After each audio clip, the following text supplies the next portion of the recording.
The hinge rotates 360 degrees. Adjust to the right angle when installing. Next, insert the stopper into the toilet bowl's top hole. Attach the hardware to the bolts in order and tighten. Keep the nut key for future removal or readjustment.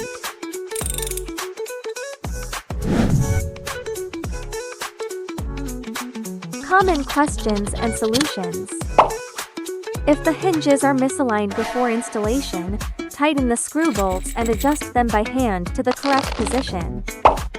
If the stopper does not fit the top hole, use the alternative bottom mount method by installing it from beneath the toilet bowl.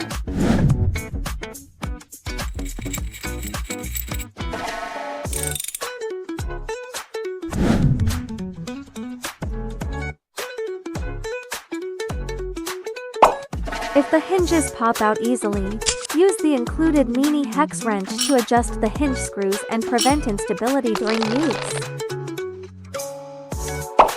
To clean using the quick-release hinges, shake the seat side to side, lift to remove, then align hinges with holes and press until secure.